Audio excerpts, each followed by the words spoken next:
Hello students आज हम अपना कंटिन्यू करेंगे मैनेजमेंट अकाउंटिंग का chapter 4 decision making. Last class के अंदर मैंने आपको इसका एक क्वेश्चन कराया था।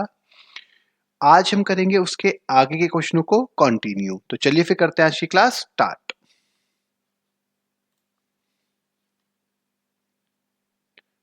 देखिए, लास्ट क्लास में जो मैंने आपको क्वेश्चन कराया था वो था हमारे पास इलस्ट्रेशन थी हमारे पास 4.1 और आज हम करेंगे illustration 4.2।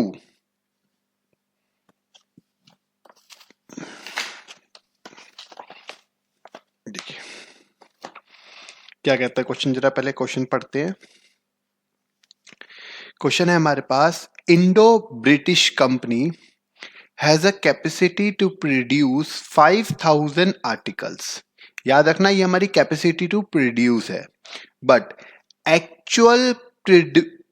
Actually produce only 2000 articles. हम 5000 आर्टिकल्स बना सकते हैं, लेकिन हम बनाते कितने हैं? सिर्फ 2000 आर्टिकल्स। उसके बाद है for home market at a following cost. अगर हम 2000 आर्टिकल्स बनाते हैं तो ये हमारा खर्चा होता है, मटेरियल का, वेजेस का, फैक्ट्री ओवरहेड, ये दे रखा है फिक्स्ड।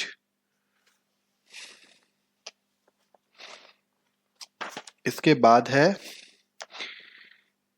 फैक्ट्री ओवरहेड वेरिएबल, ये दे रखा है। फिक्स्ड पीछे था, वेरिएबल ये है। ऐसे ही एडमिनिस्ट्रेटिव ओवरहेड दे रखा है fixed. Selling and distribution overhead दे रखा है फिक्स्ड, ये दे रखा है, और वेरिएबल ये दे रखा है। टोटल कॉस्ट ये है हमारे पास। The home market can consume only 2000 articles. जो उसकी होम मार्केट है वो सिर्फ 2000 आर्टिकल्स ही कंज्यूम कर सकती है। At a selling price of 80 per articles, and additional order for the supply of 3000 articles is received from a foreign country at 65 per articles। अगर हम बात करें ₹65 आर्टिकल्स का मतलब है कि अगर मैं अपनी होम कंट्री में या होम कंट्री में अगर मैं अपनी सेल करता हूं कोई प्रोडक्ट, तो वो करूंगा 80 के अकॉर्डिंग।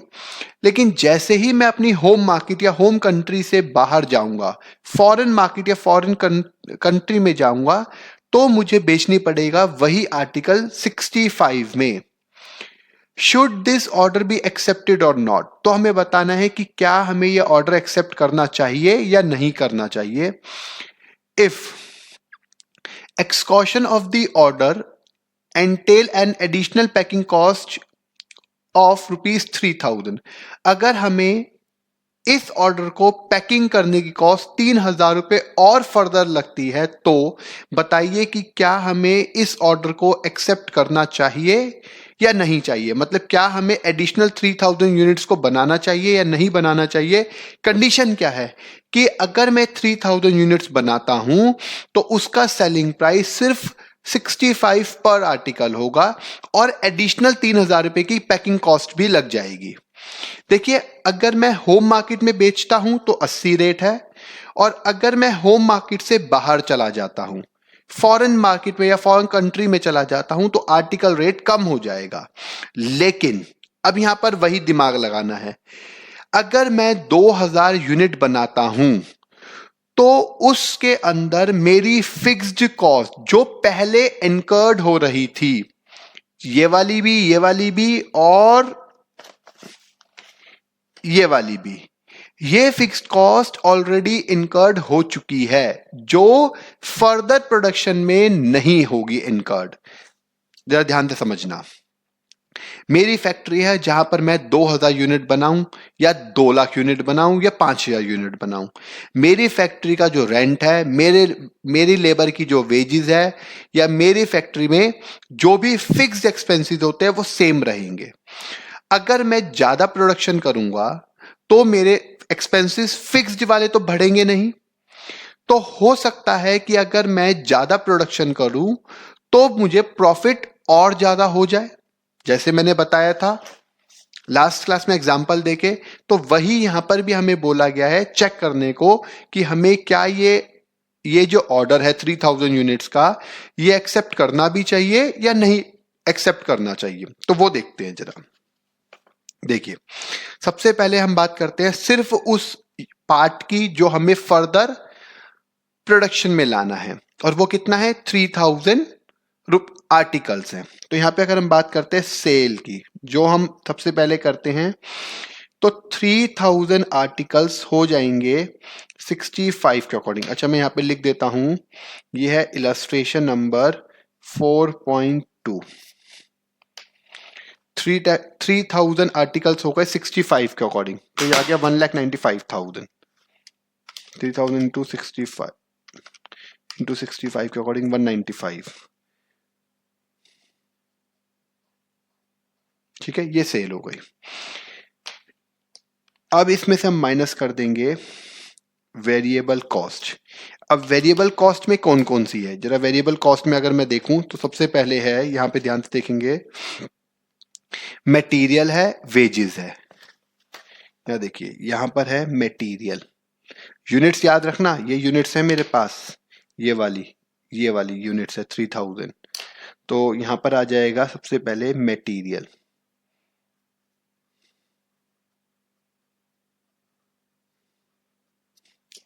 सेकंड नंबर पर आ जाएगा वेजेस,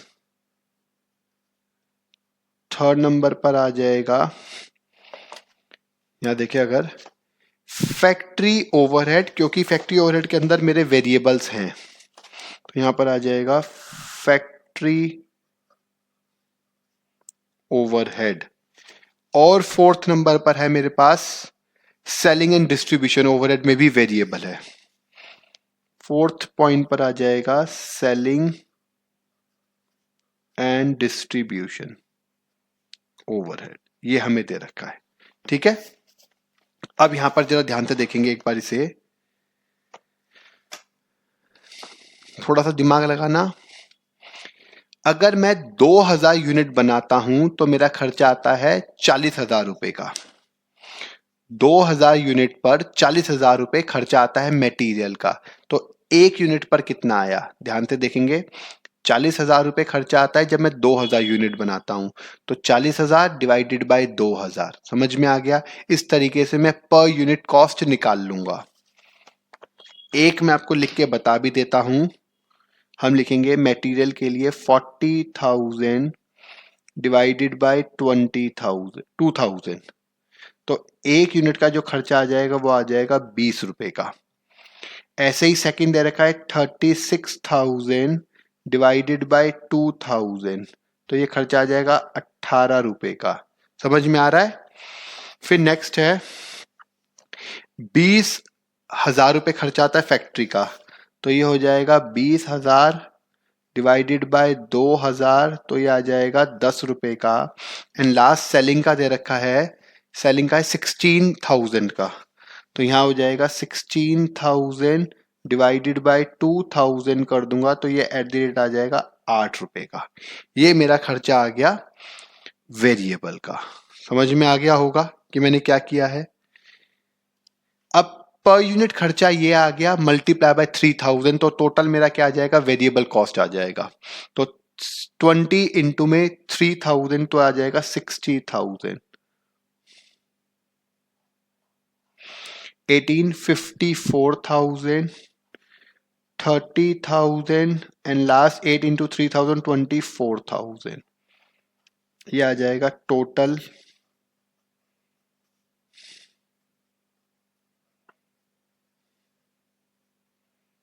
वेरिएबल कॉस्ट। इन सबको ऐड कर देता हूं, जो ये वाले हैं इन सबको मैं ऐड कर दूंगा। ठीक है, कितना आ जाएगा जरा देखेंगे, 60,000 प्लस 54,000 प्लस 30,000 प्लस 24,000, तो आ गया 168 आ गया। ये आ गया 168,000।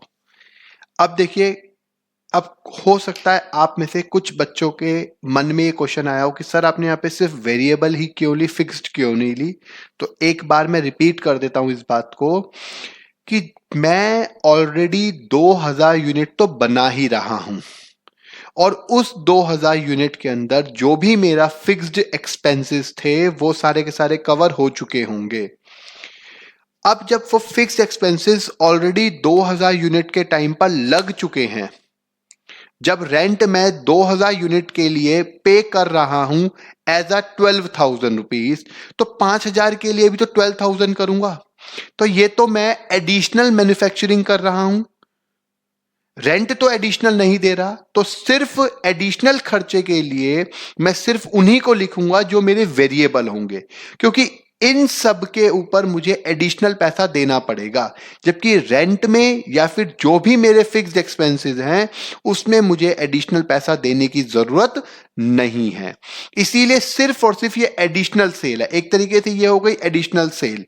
2000 तो हो ही रही है, 3000 मुझे और करनी है या नहीं करनी ये देखना है। तो ये एडिशनल सेल है और एडिशनल सेल के साथ मैं सिर्फ एडिशनल खर्चों की ही बात करूंगा और फिक्स्ड कोई भी खर्चा एडिशनल नहीं हो रहा, इसीलिए सिर्फ वेरिएबल वालों को ही कंसीडर किया गया है। क्लियर हो गया है ये बात? अब देखते हैं। हाँ, ये जरूर बोला गया है कि आपकी जो खर्चा है, जरा यहां पे देखें, मैं बता देता हूं, सेल्स माइनस वेरिएबल कॉस्ट मेरा होता है कंट्रीब्यूशन। अभी एडिशनल कॉस्ट एक बोला गया, जरा उसको देखेंगे। कंट्रीब्यूशन होता है सेल माइनस वीसी। ये सेल है और ये वीसी है, तो आ गया -195 कर देता हूं, तो आ गया 27,000 आ गया। तो ये आ गया 27,000। ये जरूर बोला गया है कि आप अगर एडिशनल 3,000 यूनिट्स अगर सेल करेंगे तो आपको एडिशनल 3,000 रुपीज के पैकिंग चार्जेस यहां पे दे रखा है, देखिए। तो आपको 3,000 रुपीज की packing, additional packing cost of ₹3,000, तो आपको पैकिंग कॉस्ट ऐड हो जाएगी 3,000 रुपीज की। तो यहां से इस कंट्रीब्यूशन में से मैं माइनस कर दूंगा पैकिंग कॉस्ट, और वो कितनी है 3,000। तो ये आ गया एडिशनल, यहां पे जैसे बोला गया है एडिशनल प्रॉफिट, तो वो हो जाएगा 24,000 का। अगर मैं फर्दर 3,000 यूनिट्स और बनाऊंगा तो मुझे फर्दर एडिशनल प्रॉफिट हो जाएगा 24,000 रुपीज का। तो यहां पर हम इस प्रपोजल को एक्सेप्ट कर लेंगे, क्वेश्चन में भी यही बोला गया है, देखेंगे। Acceptance of this export order result in additional profit of ₹24,000 and thus the order should be accepted। तो मैं भी यहां पे यही लिखूंगा कि ये जो ऑर्डर है, जो इसका कंक्लूजन अगर मैं देने की बात करूं तो मैं भी यहां पे यही दूंगा कि order should be accepted because of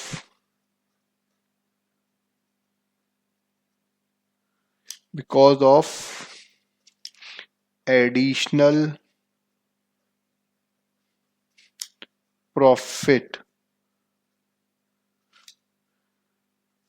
because of additional profit of ₹24,000।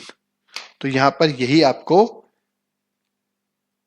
Conclusion देना था और यही आपको बताना था कि आप इस ऑर्डर को एक्सेप्ट करेंगे या नहीं करेंगे। इसीलिए देखिए, अब यहां पर अगर मैं क्वेश्चन को आपको एक बार थोड़ा सा आपको मैं बताऊं तो आपको जल्दी जल्दी सुनना। 2000 यूनिट अगर मैं अपनी होम मार्केट में बेचता हूं तो वो 80 के अकॉर्डिंग बेच रहा था। यहां पर मैं उसे फॉरेन मार्केट में बेच रहा हूं विद एडिशनल कॉस्ट 3,000 रुपीज की एज अ पैकिंग कॉस्ट, उसके बाद भी मैं उसको 65 में बेच रहा हूं, तब भी मैं ये कह रहा हूं कि मुझे ये काम करना चाहिए क्योंकि मुझे प्रॉफिट हो रहा है। इसे कहते हैं हम डिसीजन मेकिंग। अपनी कॉस्ट को बढ़ाने के बाद भी और सेलिंग प्राइस को कम करने के बाद भी हम ये कहते हैं कि यस, हमें ये काम करना चाहिए क्योंकि हमें एडिशनल प्रॉफिट हो रहा है। समझ में आ गया? इसीलिए इस चैप्टर का क्या नाम है? Decision making. हर क्वेश्चन में थोड़ा दिमाग लगाना पड़ता है, थोड़ा समझना पड़ता है और उसके बाद उसका कंक्लूजन देना पड़ता है। चलिए अब आगे चलते हैं नेक्स्ट क्वेश्चन की तरफ। देखिए नेक्स्ट क्वेश्चन क्या कहता है अब हमारा 4.3। ये हमारे बीकॉम में आ चुका है, बीकॉम ऑनर्स के अंदर आप देख सकते हैं, लिखा हुआ है यहां पर, देखेंगे क्या कहता है क्वेश्चन। जरा क्वेश्चन पढ़ते हैं। A radio manufacturing company finds that while its cost rupees 6.25 to make components R518, the same is available in a market at the rate of 5.75 each। जरा ध्यान से देखेंगे, एक रेडियो कंपनी है जो मॉडल बनाती है R518 और उसकी कॉस्ट आती है 6.25 की, और अगर यही रेडियो वो मार्केट में खरीदे तो उसको मिल जाता है 5.75 का। ध्यान से सुनना, अगर मैं ये रेडियो खुद बनाता हूं तो कॉस्ट आई 6.25 की, और यही रेडियो अगर मैं मार्केट में लेने जाऊं तो मुझे मिल जाता है 5.75 का।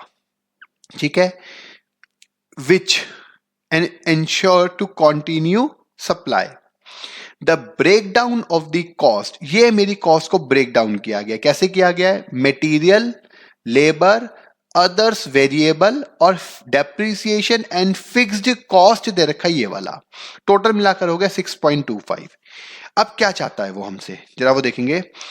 शुड यू बाय और मेक, मतलब शुड यू मेक और बाय, क्या आप इस कंपोनेंट को मार्केट में सीधा खरीदेंगे या फिर आप इसे बनाना चाहेंगे? पहला तो ये दे रखा है मुझे क्वेश्चन। दूसरा, what should be your decision if the suppliers offer the components at 4.85 each. और तब आपका डिसीजन क्या होगा अगर ये कंपोनेंट आपको मार्केट में मिल जाए 4.85 ईच का। चलिए, बीकॉम में आ चुका है क्वेश्चन, थोड़ा सा अच्छा क्वेश्चन है, जरा देखते हैं। ये मैं सबसे पहले लिख देता हूं, ये इलस्ट्रेशन है 4.3 और ये पेपर में आ चुका है, ये बीकॉम ऑनर्स के अंदर आ चुका है। ठीक है ना, ऑनर्स या प्रोग्राम एक ही चीज है। अगर हम बात करेंगे यहां पर, मतलब ऐसा नहीं है कि मैं बोलूंगा कि एक ही है, मैं ये इसलिए बोल रहा हूं क्योंकि पहले जो मैनेजमेंट अकाउंटिंग है प्रोग्राम में होती ही नहीं थी, इसीलिए जो प्रोग्राम की बुक है उनके अंदर भी हो सकता है ये क्वेश्चन सेम ही हो या फिर ये क्वेश्चन सेम ही होंगे। ठीक है ना, और ये उनके एग्जाम्स में भी आ सकते हैं। ऑनर्स में तो आए हुए हैं, प्रोग्राम में भी सेम क्वेश्चन आ सकते हैं, इसलिए थोड़ा उन पर भी फोकस करें। देखिए, अगर मैं अब यहां पे बात करता हूं, सबसे पहले ध्यान से देखेंगे जरा,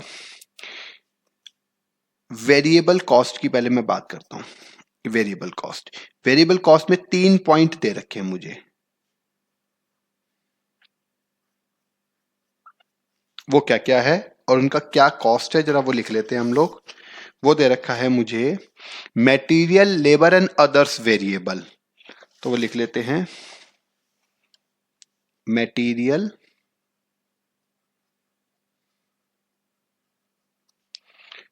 लेबर और अदर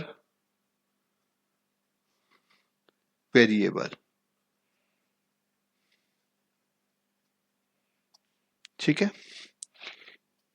कितने कितने का है? वो है 2.75, 1.75 और 0.50। तो ये आ गया टोटल वेरिएबल कॉस्ट। ये आ गया एग्जैक्ट 5.00, 5 रुपए का आ गया। ये मेरी वेरिएबल कॉस्ट आ गई। ठीक है, समझ में आ गया है। अब अगर मैं बात करूं यहां पर ये ए पार्ट की बात कर रहा हूं मैं, इसका ए पार्ट। जो सेलिंग प्राइस है या जो सेल है, सेल अगर मैं पर यूनिट करूं या फिर अगर मैं बात करूं जो मार्केट में सेल हो रही है यूनिट, वो हो रही है 5.75 के अकॉर्डिंग। अगर मैं बात करता हूं मार्केट में एक प्रोडक्ट जो सेल हो रहा है वो 5.75 का हो रहा है, तो हमें मान के चलते हैं कि हम भी उस प्रोडक्ट को 5.75 में सेल कर देंगे, ठीक है। जिसकी वेरिएबल कॉस्ट आ रही है 5 रुपए। थोड़ा सा दिमाग लगाना और मेरी बात को ध्यान से सुनना, इसका जो कंक्लूजन देना है, क्योंकि क्वेश्चन है हमें क्या ये मार्केट में परचेज करना चाहिए या फिर हमें ये बनाना चाहिए। तो इसका जरा बताता हूं मैं, जरा ध्यान से सुनेंगे। अब सोच के देखो, अगर मैं अपना कंट्रीब्यूशन निकालूं,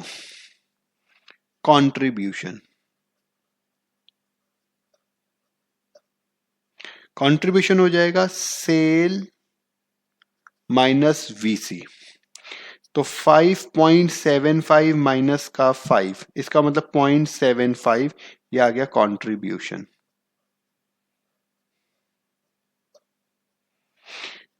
और जैसे मैंने बताया था कंट्रीब्यूशन क्या होता है, कंट्रीब्यूशन का मतलब होता है फिक्स्ड कॉस्ट प्लस प्रॉफिट, ठीक है। कंट्रीब्यूशन का क्या मतलब होता है, क्योंकि contribution minus fixed cost is equal to profit, तो कंट्रीब्यूशन होता है फिक्स्ड कॉस्ट प्लस प्रॉफिट। अब ध्यान से सुनना, मेरी जो फिक्स्ड कॉस्ट है वो है 1.25, यहां पे देखेंगे जो मेरी फिक्स्ड कॉस्ट है वो है 1.25। अगर मैं प्रोडक्शन करता हूं और एक सर्टेन लेवल तक प्रोडक्शन करता हूं, सर्टेन लेवल का मतलब है कि मैं मान लो 10,000 यूनिट तक प्रोडक्शन करता हूं, तो मुझे घाटा होगा। क्यों? क्योंकि मेरी जो फिक्स्ड कॉस्ट है वो 1.25 है और जो मेरा कंट्रीब्यूशन है वो सिर्फ 0.75 है, तो मुझे पर यूनिट 0.5 का नुकसान होगा।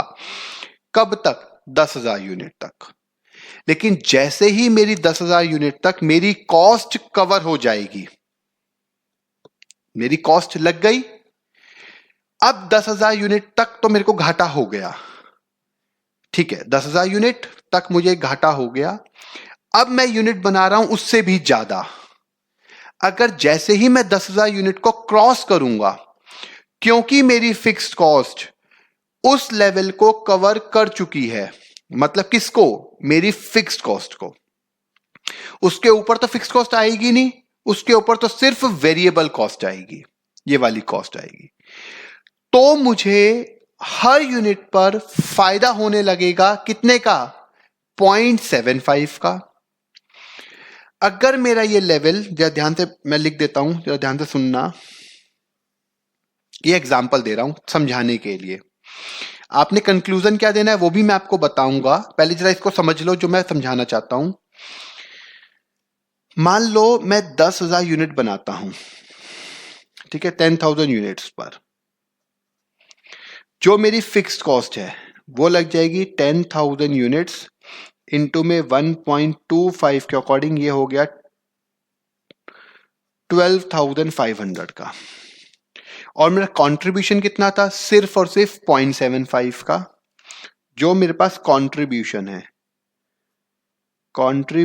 है वो है 0.75 इंटू में, क्योंकि एग्जाम्पल के रूप में ये जो मैं समझा रहा हूं, ये 10,000 यूनिट पे समझा रहा हूं, इंटू में 10,000 यूनिट से समझा रहा हूं, तो कंट्रीब्यूशन हुआ मेरे पास कितना? 7,500 का। जबकि माइनस कर दूंगा, यह है कंट्रीब्यूशन, माइनस कर दूंगा अगर मैं फिक्स्ड कॉस्ट, तो आ जाएगा 12,500। एक एग्जाम्पल के रूप में मैंने आपको समझाया है ये चीज। तो यहां पर मुझे लॉस हो गया, कितने का? 5,000 का। आप देख सकते हैं, ठीक है। हाँ, ये लॉस होगा अगर मैं इतनी ही यूनिट्स बनाता हूं तो। लेकिन अगर मैं एडिशनल, अब सोच के देखना, अगर मैं एडिशनल 20,000 यूनिट्स बनाऊं तो फिक्स कॉस्ट मेरी कवर हो चुकी है। अगर मैं एडिशनल 20,000 यूनिट्स बनाऊंगा तो मेरा कंट्रीब्यूशन कितना होगा? कंट्रीब्यूशन हो जाएगा 20,000 यूनिट्स इंटू में 0.75, तो ये आ जाएगा 15,000 का। और एडिशनल फिक्स कॉस्ट क्या होगी? इसमें से लेस कर दूंगा एडिशनल फिक्स कॉस्ट, क्योंकि एडिशनल फिक्स कॉस्ट के बारे में कुछ बोला नहीं है कि वो बढ़ेगी, तो वो 0। तो प्रॉफिट कितना हो जाएगा? 10,000 का।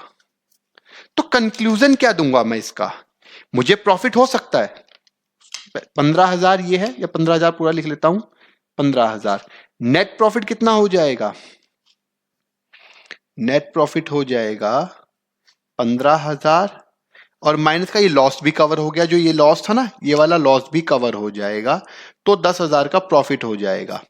मतलब अगर मैं और ज्यादा यूनिट बनाऊं, एडिशनल 20,000 के बदले 30,000, 40,000, 50,000, 1,00,000 यूनिट्स को कंटिन्यू बनाता ही जाऊं और वो मार्केट में बिकती जाए 5.75 के अकॉर्डिंगली, क्योंकि मार्केट में 5.75 का रेट चल रहा है, तो मुझे प्रॉफिट होता चला जाएगा। तो इसका कंक्लूजन यही दूंगा कि इसमें हमें मैन्युफैक्चरिंग करते रहने चाहिए, जितना ज्यादा हम मैन्युफैक्चरिंग कर सकते हैं। समझ में आ गया? इसके अंदर मुझे क्या बोलना है कि मुझे मैन्युफैक्चरिंग जो है वो करते रहने चाहिए after the certain level, after the certain level, when we produce more and more units, on and each every units we can earn a profit of rupees 0.75, ये वाला 0.75।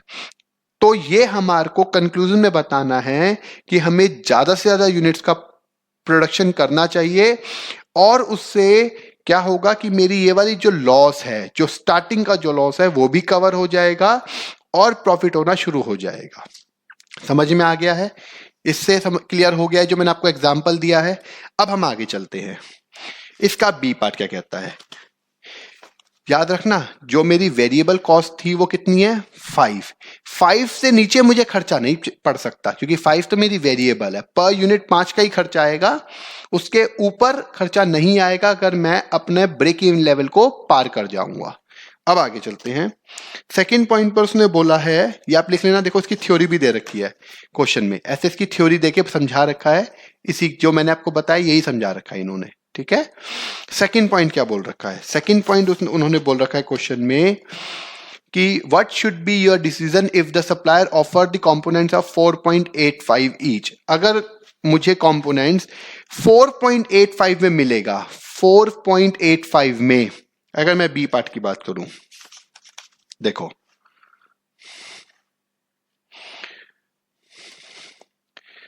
बी पार्ट क्या कहता है कि जो हमारे पास कंपोनेंट्स है, जो यहां पर मैं आपको दिखा देता हूं, ये वाला है। अगर हमारे को सप्लायर ऑफर्ड कितना कर रहा है? 4.85। देख सकते हैं सप्लायर ने जो ऑफर किया वो कितने में किया है? सप्लायर ऑफर कर रहा है, हमारे पास है, सॉरी ये है, सप्लायर ने ऑफर किया है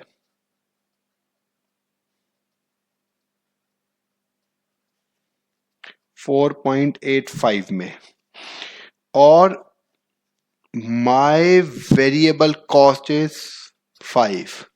तो मुझे ये वाला पार्ट एक्सेप्ट कर लेना चाहिए, because on each unit I can save 15 या 0.15 रुपीज, 0.15 कह सकते हो। मैं जो है हर यूनिट पर 0.15 सेव करूंगा, तो डेफिनेटली मैं ये वाला ऑफर एक्सेप्ट कर लूंगा। मैं कितनी भी यूनिट्स बनाऊं, मेरी जो वेरिएबल कॉस्ट है वो 5 से नीचे नहीं आएगी, तो मुझे हर हालत में ये वाला ऑफर को एक्सेप्ट कर लेना चाहिए, क्योंकि मैं हर यूनिट पर 0.15, क्योंकि 4.85 से बाहर मुझे मिल रहा है और मेरी कॉस्ट आ रही है 5 की, तो डेफिनेटली मैं इस वाले ऑफर को एक्सेप्ट कर लूंगा, ना कि मैं यूनिट्स को बनाऊंगा। समझ में आ गया होगा। चलिए अब नेक्स्ट क्वेश्चन की तरफ चलते हैं। फोर्थ जरा देखेंगे, यह है इलस्ट्रेशन 4.4। इलस्ट्रेशन 4.4 क्या कहती है? देखिए, डिसीजन मेकिंग में मैंने आपको पहले ही कहा था, इसमें दिमाग लगाना है, आपको सोचना है कि आपको क्या करना चाहिए और क्या नहीं करना चाहिए। देखिए क्या कहता है question. Manufacturer of product A takes 20 hours on machine number 101. It has a selling price of rupees 150 and marginal cost, marginal cost कहते हैं वेरिएबल कॉस्ट को। जो सेलिंग प्राइस है वो 150 का है और जो मार्जिनल कॉस्ट है वो 110 की है। Components part Y could be made on machine number 101 is 4 hour। अगर मैं Y प्रोडक्ट एक बनाता हूं, कंपोनेंट Y बनाता हूं, तो उसको बनाने में 4 घंटे लगते हैं। ठीक है। The marginal cost of component, अगर मैं बात करता हूं, पार्ट इज 9, और जो इसी कंपोनेंट्स की जो मार्जिनल कॉस्ट है, मतलब वेरिएबल कॉस्ट है, वो 9 है। Should outside supplier price is 15, और इसका जो आउटसाइड सप्लायर का जो प्राइस है वो कितना है? 15 है। दे रखा उसके बाद शुड वन मेक और दे रखा शुड वन मेक और बाय कंपोनेंट्स वाई। बताइए आपको कंपोनेंट्स वाई बनाना चाहिए या फिर खरीदना चाहिए। Discuss in both situations when, क्या दे रखा है? Machine number 101 is working at full capacity. अगर फुल कैपेसिटी के साथ करो तो देयर इज आइडल कैपेसिटी, और उसमें आइडल कैपेसिटी होने की भी चांसेस हो तो 2 पॉइंट दे रखे हैं इसके अंदर। जरा देखेंगे सबसे पहले सेल क्या है। अगर मैं सेल की बात करूंगा या सेलिंग प्राइस की बात करता हूं, सेलिंग प्राइस है मेरे पास, वो है 150 का। वेरिएबल कॉस्ट पर यूनिट दे रखी है 110 की, तो कंट्रीब्यूशन कितना हो गया? कंट्रीब्यूशन हो जाएगा 40। यहां पे लेकिन मैं लिखूंगा 40 हो जाएगा फॉर 20 hours ऑफ वर्किंग। ठीक है, ये याद रखना। तो अगर मैं बात करता हूं यहां पर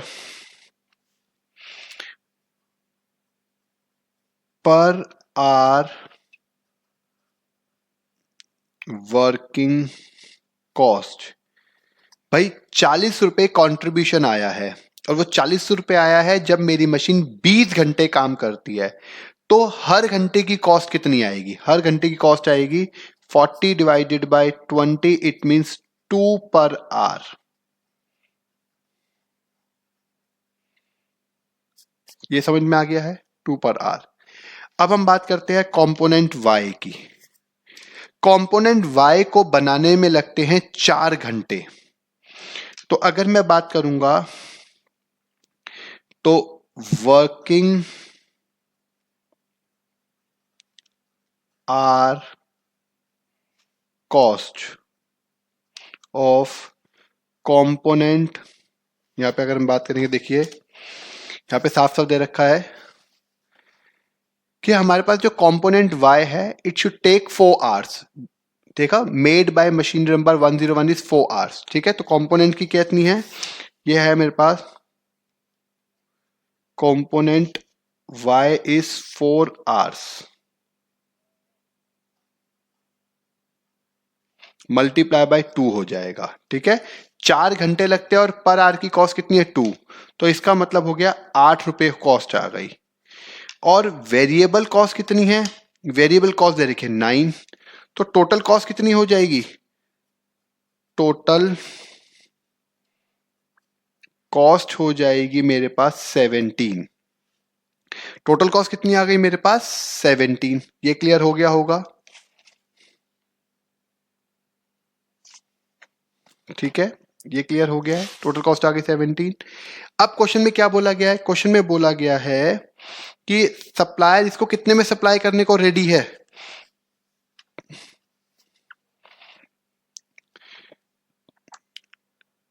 आउटसाइड सप्लायर्स प्राइस इज 15। अगर हम यहां पे बात करेंगे, जो आउटसाइड सप्लायर है, कॉस्ट इज 15, मेरी कॉस्ट आ रही है 17 की और बाहर का सप्लायर इसको देने को तैयार है 15 में, तो डेफिनेटली मैं बाहर के सप्लायर के साथ जाना चाहूंगा। पहली चीज क्लियर हो गई है यहां तक। 2 रुपए पर आवर की मेरी कॉस्ट आती है वर्किंग कॉस्ट, और कंपोनेंट वाई को लगते हैं 4 घंटे, तो 8 रुपए कॉस्ट तो आ गई मेरी इसकी वर्किंग की, और 9 रुपए लग गए मेरे मटेरियल के, जिसे वेरिएबल कॉस्ट कहा गया है। तो टोटल कॉस्ट आ गई 17 की। मेरे घर पर ये पेन पड़ रहा है 17 का और बाहर ये पेन मिल रहा है मुझे 15 का, तो मैं डेफिनेटली इसके साथ जाना चाहूंगा, बाहर से परचेज ही कर लूंगा, मैं बनाऊंगा ही नहीं। समझ में आ गया ये वाली चीज।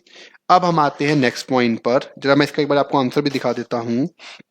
कुछ थ्योरी में देते हैं ये लोग, देखिए कैसे देते हैं। ये दे दिया इन्होंने, 17 की उनको पड़ी, 15 की है 10। This is more than supplier price of rupees 15, so it is better to buy than to make component Y। मैं definitely जो है बनाना नहीं चाहूंगा component Y को, मैं बाहर से सप्लायर से परचेज कर लूंगा।